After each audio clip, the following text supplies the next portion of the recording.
कि विस्तारीकरण और नए निर्माण का अंतर अगर समझ में नहीं आता है तो मोदी जी से पैरवी करा करके नरेंद्र मोदी से सब गुरुकुल में नाम लिखवाइए। गुरुकुल में पढ़ने के लिए आप लोग जाइए।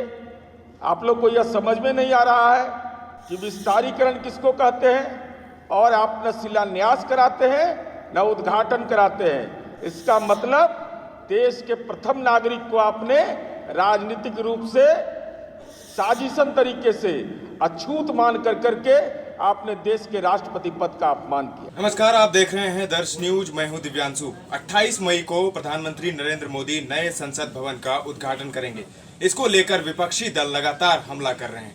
वो लगातार इस बात को लेकर विरोध कर रहे हैं कि प्रधानमंत्री द्वारा उद्घाटन क्यों किया जा रहा है, बल्कि राष्ट्रपति द्वारा इसका उद्घाटन किया जाना चाहिए था। अभी तक 20 विपक्षी दल इसका विरोध कर चुके हैं और बिहार से जदयू और राजद लगातार हमलावर हैं इसको लेकर। आज जदयू कार्यालय में नीरज कुमार, जो कि प्रवक्ता है जदयू के, उन्होंने 6 सवाल पूछे हैं। 6 सवाल पूछे हैं और पूछा है कि आखिर क्यों प्रधानमंत्री द्वारा संसद भवन का उद्घाटन किया जा रहा है। आदरणीय नरेंद्र मोदी जी बताइए।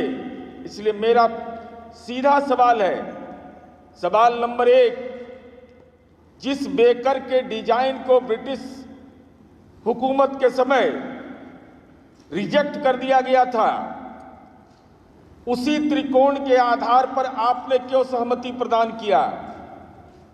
हमारे वर्तमान संसद भवन का जो अभी आकार है, उस आकार के तहत जो हमारी सभ्यता और संस्कृति है, जो मध्य प्रदेश राजस्थान के मंदिर, मुरैना में बहुत सारी जगहों पर मंदिर है, उस मंदिर के अनुरूप का वह ढांचा था, लेकिन आपने त्रिकोण बना करके सनातन धर्म का अपमान किया, भारतवर्ष के सनातन संस्कृति का, यहाँ के शिल्पकार का और यहाँ का अपमान किया है। तीसरा सवाल मेरा भारतीय जनता पार्टी से है कि सेंट्रल हॉल जहाँ ज्वाइंट पार्लियामेंट्री सेशन होता है, वह सेंट्रल हॉल उसमें क्यों नहीं बना, यह जवाब दीजिए।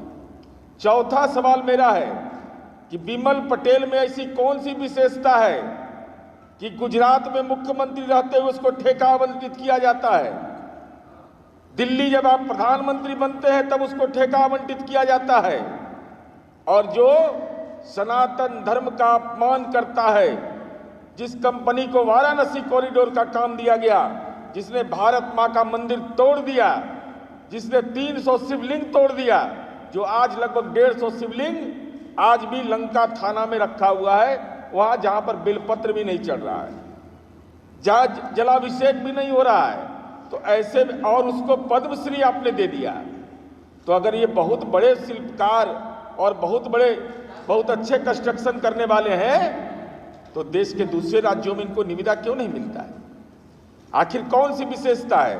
और 5वां मेरा सीधा आरोप है कि जनता दल यह समझता है कि चूंकि आदिवासी समुदाय की महिला राष्ट्रपति है, चुनाव से निर्वाचित है, आप उनकी तुलना अगर राज्यपाल के पद से कर रहे हैं, उस प्रक्रिया से कर रहे हैं, तो सीधा संविधान का अपमान है।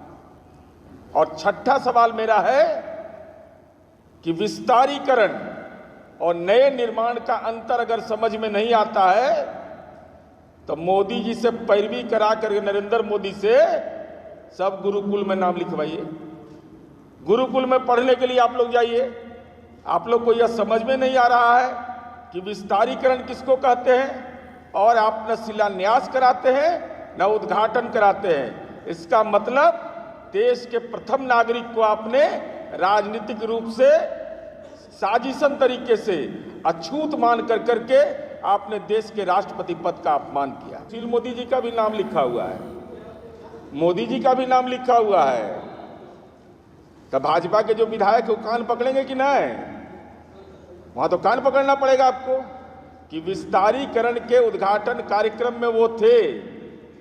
और साथ ही साथ हमें ऐसा लगता है कि संसद भवन के उद्घाटन के कार्यक्रम में भारतीय जनता पार्टी के जो नेता हैं बिहार के, भाई वहां तो इन लोग को बुलाया भी नहीं गया। इसका मतलब इन लोग की उपयोगिता नहीं समझी गई, पात्रता नहीं समझी गई, तो ये लोग अपनी राजनीति का दुकान केवल चलाने के लिए ये कार्यक्रम कर रहे हैं। नहीं तो गीता पर हाथ रख के बोलिए कि क्या विस्तारीकरण में सुशील मोदी शामिल थे?